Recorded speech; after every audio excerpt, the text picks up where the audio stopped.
Hi, this is about the power of intention in gun dog training. So, have you ever started a session and you feel just a bit off? You're like maybe stressed, distracted, or you're just going through the motions because you think that you just should be training.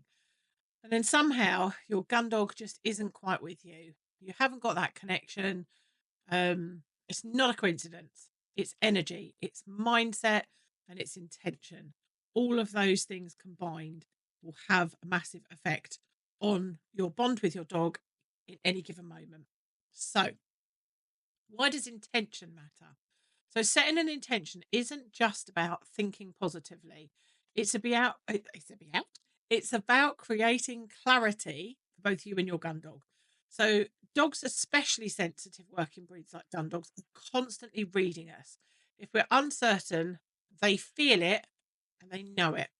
If we're clear, they respond.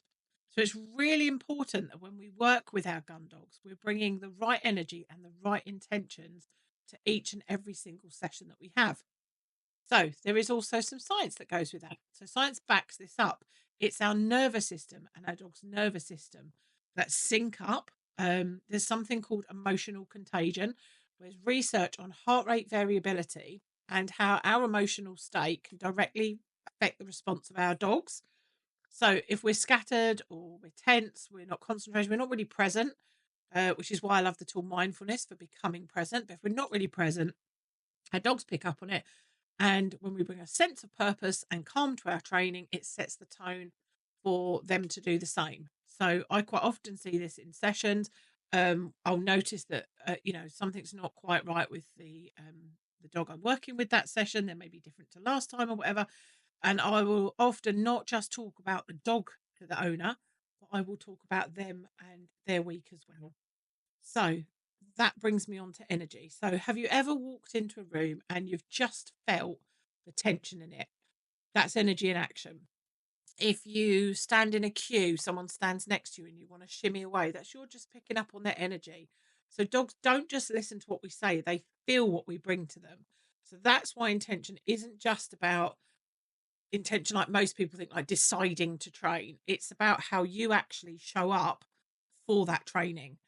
So, an example of setting an intention before training could be, let's say we're working on recall today. So instead of diving straight in, we can literally just take seconds to take a breath and set an intention for what we are about to do. So, it could be something like, and you don't have to say this out loud. You can just say this within your head. Today, I am patient and consistent. I will mark and reward every good choice, and I will guide rather than correct. So that just gives us some clarity, but also it will affect our energy because it's a positive intention. It will shift us into positivity if we're not really feeling that way. The clarity shifts the energy. It means your gun dog, when your gun dog hesitates or if they get distracted, you're not going to react so emotionally.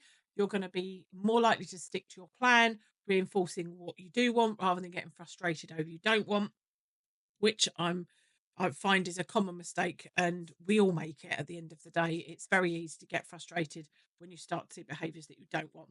So the long-term impact of setting intentions, this is where it can get really interesting. So when you make intention setting a regular part of your training, it changes things. So not just in the moment, but over time, it will change the whole vibe of how you work, and it will change how your gun dog shows up to training sessions. And indeed, like for both of you, it will also affect how you show up for life.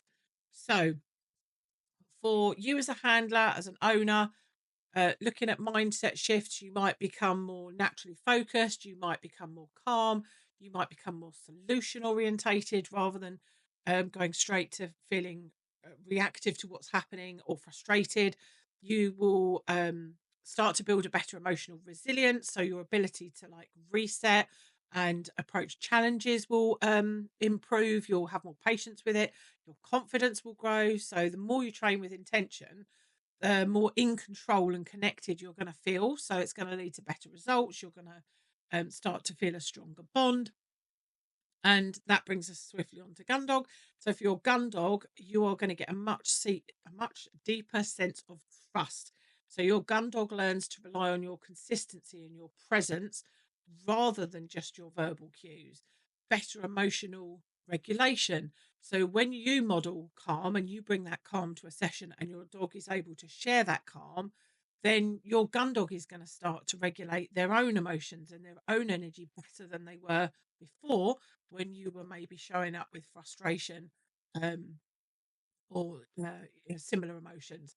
So responding, then they will respond with less stress and more focus as well. So it's um, it's a catch-22 in a good way. So I actually call them a positive loop, and then we have the negative stress loop. So we want to take those negative loops and we want to turn them into positive loops. And by loops, I mean the energy that you share. So it goes round and round between you and your gun dog.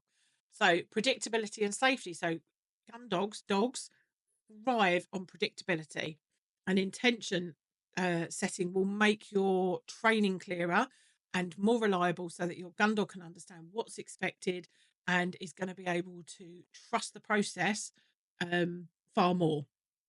So you can see there are so many positive outcomes to just something as small as setting intentions and the intention of what you're going to bring to the session, as well as what your intention is for the session. So say like recall training or um, stays or something, rather than just setting what it is, set how you are going to show up for it and make sure that you are bringing the right things. So training isn't just about cues, it is about connection. Connection starts with you. So next time you step out to train, pause for a moment, set an intention, and then just step back, sit back and watch how your gun dog responds in that session compared to how they might normally respond. Check in on how you felt the session went compared to how you might feel a session normally goes. Not just today, but do it for weeks ahead. And if you're still getting on great with it, if you can push into months and create yourself a real routine, all the better. Um, if you are interested in more information about things like intention setting, how energy will affect your gun dog, energy affects yourself, feel free to get in touch. My website's confidentcanine.co.uk, but you can also visit holisticdog.uk, where I am building an online platform that is going to include a membership. I am in the present moment writing a course for it.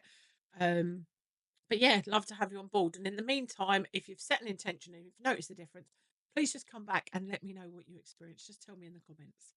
And hopefully that was interesting.